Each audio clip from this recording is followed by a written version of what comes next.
Ahoy! With me is Nazafarin. She's in Liyue to conduct a small research for her friend.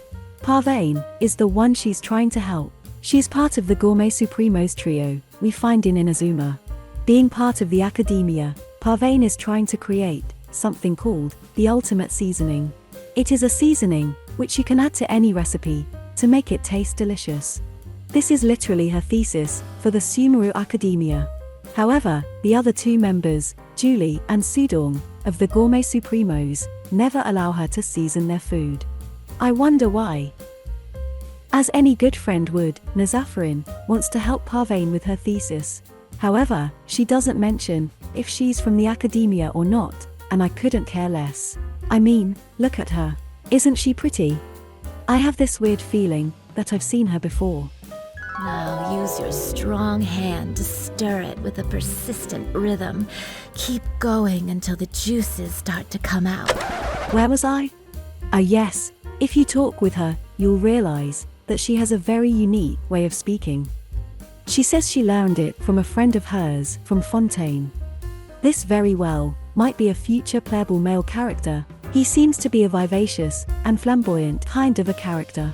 Someone like Ayome, Roswell, or Ronove, but a lot more Fontaine, probably with a top hat. Nazafarin also reveals more information about the Eremite of Sumeru. My initial impression was that they might be Sumeru's army, something like Millilith. But the new information suggests a completely different thing. Eremite are an organization of warriors for hire in Sumeru. In other words, they are mercenaries. She calls them true soldiers of fortune, saying that they would do anything for money. The existence of such an organization highly suggests that Sumeru doesn't seem to have its own army, or even if it does, it is very weak.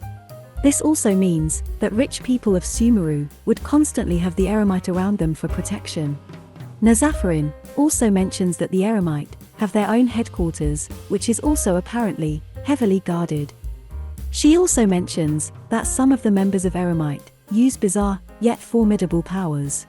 All of this sounds like a hint for future Sumeru characters from Eremite. They might be vision bearers, and maybe some without visions. But it also suggests that the Eremite might be oppressing the people of Sumeru. Nazafarin feels scared just by thinking about them. These might very well be the people that Liban was afraid of as well.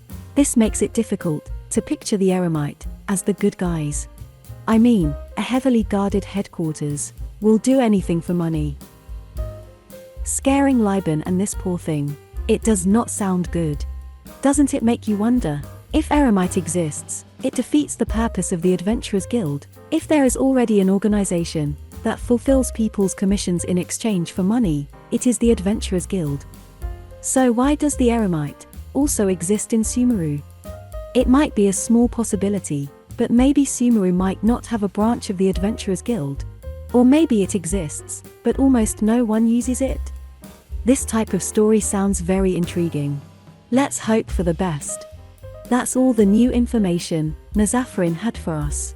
Let me know in the comments below, what do you think of Sumeru's Eremite? Are they good guys, like the Knights of Favonius, or are they shady, like the Fatui? I'll see you again next time.